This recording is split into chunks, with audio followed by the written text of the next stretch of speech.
جب حضرت جبریل امین نے عرض کیا احسان کیا چیز ہے یا رسول اللہ صلی اللہ علیہ وسلم، ہمارا کیا، ہم تو احسان کسے جانتے ہیں، بس کسی کے لیے کوئی اچھائی کر دی ہم اسے احسان جانتے ہیں۔ یہ احسان تو وہ ہے جسے قرآن نے کہا حل جزاء الاحسان الا الاحسان، احسان کا بدلہ احسان ہی ہوتا ہے۔ پھر انشاءاللہ کوئی موقع ہوا تو پھر لفظ احسان پر گفتگو ہوگی۔ تو حضرت نبی اکرم صلی اللہ علیہ وسلم نے فرمایا احسان یہ ہے ان تعبد اللہ کانک تراہ، تو اللہ کی عبادت اس طرح کر گویا کہ تو اسے دیکھ رہا ہے۔ اور جس کی کیفیت یہ ہو کہ وہ اپنے رب کو دیکھ رہا ہے، وہاں کاہلی کا کوئی وجود ہوگا؟ وہاں سستی قریب ہو کر گزرے گی؟ وہاں آدمی بے رغبت رہے گا؟ ہرگز نہیں رہے گا۔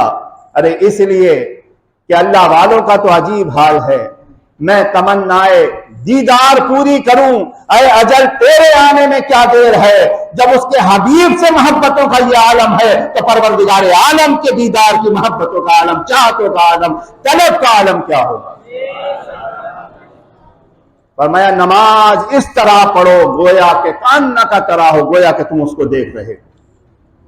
پھر فرمایا فَإِن لَمْ تَكُنْ تَرَاهُ، اگر تم سے یہ کیفیت نہ بنا ملے، تمہاری یہ کیفیت پیدا نہ ہو کہ تم اس کو دیکھ رہے ہو، تو یہ یقین کر کے کھڑے ہو جاؤ فَإِن لَمْ تَكُنْ تَرَاهُ فَإِنَّهُ يَرَاكَ، کہ وہ تمہیں دیکھ رہا ہے۔ تو جب یہ یقین ہو کہ ہم اسے نہیں دیکھ رہے، وہ ہمیں دیکھ رہا ہے، تو جب یہ یقین سے کھڑے ہو گے کہ ہمارا رب ہمیں دیکھ رہا ہے، تو کیا ہم بے رغبت ہو جائیں گے؟ کیا ہم بے فکر ہو کے کھڑے ہوں گے؟ کیا ہم سستی اور کاہلی کے ساتھ کھڑے ہوں گے؟ کبھی نہیں، الرٹ کھڑے ہوں گے کہ کہیں ہم سے کوئی خطا نہ ہو جائے، اس لیے کہ ہمارا پروردگار ہمیں دیکھ رہا ہے۔ سستی اور کاہلی نماز کے لیے یہ علامت کن لوگوں کی ہے؟ منافقین کی ہے۔ تو اگر نماز میں ہمیں سستی آتی ہے تو ہمیں اس سستی کو دور کرنا ہے، اس لیے کہ منافقت سے جنگ لڑنی ہے۔ اور منافقت بھی عجیب ہے، خیر اگر اس کے تحت گفتگو کرتا تو پھر میں چند صیغے قرآن عظیم سے بیان کرتا، انشاءاللہ اس کا بھی موقع آئے گا۔ عرض یہ کر رہا ہوں، اور پھر قرآن کریم نے دوسرے مقام پر کیا ارشاد فرمایا؟ قیامت کے دن دوزخی اپنے دوزخ میں جانے کی وجہ بیان کریں گے۔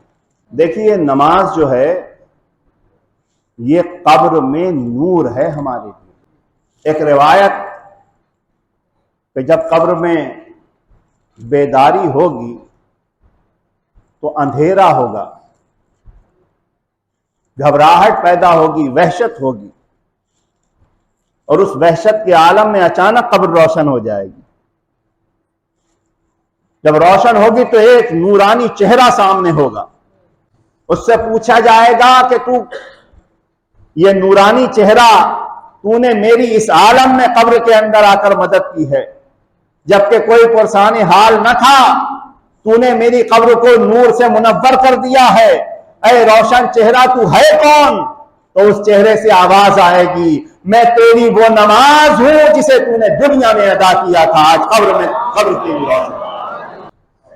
یہ زندگی تو چند دن کی ہے، ہم اس دنیا میں آئے ہیں تو یہ دنیا بھی ہمارے لیے، یہاں کی ضروریات یہ بھی ہمارے لیے ہے، لیکن ہم نہ بھولیں کہ ہم دنیا میں مسافر ہیں، اور مسافر جب تک اپنی منزل پر نہیں پہنچ جاتا بے فکر نہیں رہتا، فکر مند رہیں کہ ہمیں وہاں کا سفر طے کرنا ہے۔